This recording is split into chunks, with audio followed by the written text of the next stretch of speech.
మన బిడ్డలను ఎలా పెంచాలి, బిడ్డలను పెంచే విధానం ఏంటి, పేరెంటింగ్ ఎలా చేయాలి అనేది కనుక మనం ఒకసారి ఆలోచన చేస్తే, బైబిల్లో ఒక భార్యాభర్తలు ఉన్నారు.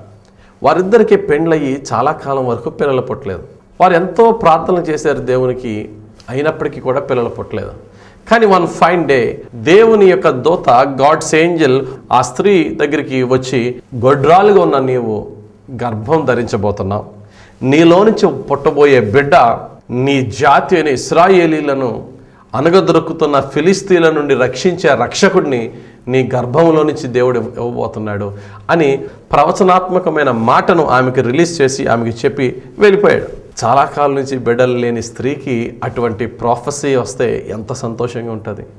పరిగెట్టుకుంటూ వెళ్ళి తన భర్తకు చెప్పింది. ఈ యొక్క భర్త వెంటనే దేవునికి ప్రార్థన చేస్తాడు, ప్రభువా, నీ దూతను పంపించి నా భార్యతో మాట్లాడావు కదా, అదే దూతను నేను కూడా చూడటానికి నాకు ఒక అవకాశం ఇవ్వా అని ఈ మానోహ తన భర్త దేవునికి ప్రార్థన చేసినప్పుడు, మరొక సమయంలో మరలా అదే స్త్రీకి అదే వ్యక్తి మరలా కనబడి మాట్లాడుతున్నప్పుడు పరిగెట్టుకుంటూ తన భర్త దగ్గరికి వచ్చి, ఏ వ్యక్తి అయితే నాకు కనబడి నేను గర్భాన్ని ధరించబోతానని చెప్పాడో ఆ వ్యక్తి వచ్చాడండి అన్నప్పుడు మానవ పరిగెట్టుకుంటూ వెళ్తాడు.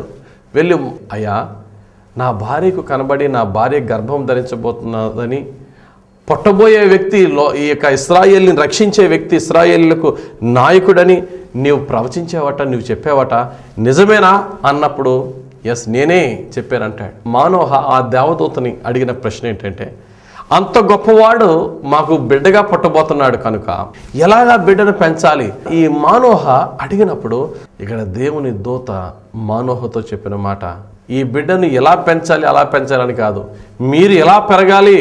ఆమెను కంటున్న ఆమె తల్లి ద్రాక్షారసమునే కానీ మద్యమునే కానీ త్రాగకుండా తమ్మును తాము పరిశుద్ధపరచుకోవాలి అనే మాటను చాలా విచిత్రంగా దేవుని దూత మానోహ భార్యతో చెప్పినట్టుగా మనం చూస్తున్నాం.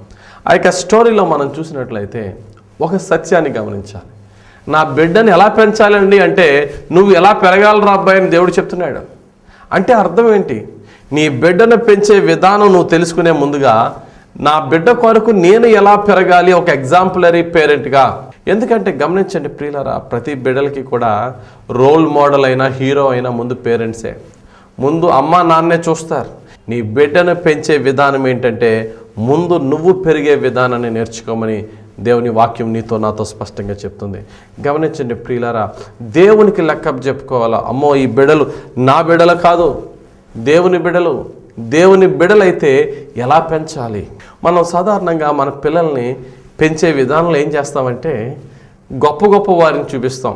రే అంకుల్ చూడరా ఎంత గొప్పోడయ్యాడో, అంకుల్ చూడరా అలా చదువుకోవాలరా నువ్వు కూడా అని మనం ఏం చేస్తామంటే, మన పిల్లలకి పెద్దవాళ్ళని చూపించి ఈ విధంగా నువ్వు ఉండాలని మనం ఇన్స్పైర్ చేయడానికి ప్రయత్నిస్తూ ఉంటాం.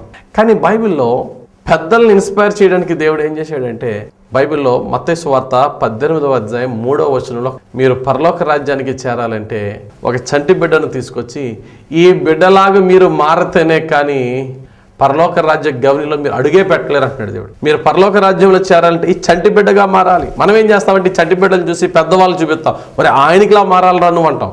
కానీ దేవుడు ఈరోజు నీతో నాతో మాట్లాడుతున్న మాట ఏంటంటే, మీరు చంటి బిడ్డలుగా మారండి, అప్పుడే మీరు పరిశుద్ధులు అవుతారు, అప్పుడే మీరు పరలోకానికి చేరతారు. చంటి బిడ్డగా మారడం అంటే ఏంటి? కొరింథీయులకు రాసిన మొదటి పత్రిక 14వ అధ్యాయం 20వ వచనంలో, సహోదరులారా, మీరు బుద్ధి విషయమై పసిపిల్లలు కాక దుష్టత్వము విషయమై శిశువులుగా ఉండుడి, బుద్ధి విషయమై పెద్దవారులై ఉండుడి. చెప్పబడిన వాక్యంలో మనం చూసినట్లయితే, మనం బుద్ధిని నేర్చుకోవాలి, జ్ఞానాన్ని నేర్చుకోవాలి. ఆ బుద్ధిని జ్ఞానాన్ని నేర్చుకుని దుష్టత్వం విషయంలో పసిపిల్లలుగా ఉంటూ ఆ జీవితాన్ని మన పిల్లలకి కనుక చూపిస్తే అప్పుడు మన పిల్లలు మనము గొప్ప ప్రయోజకులుగా మనం నడిపించగలం.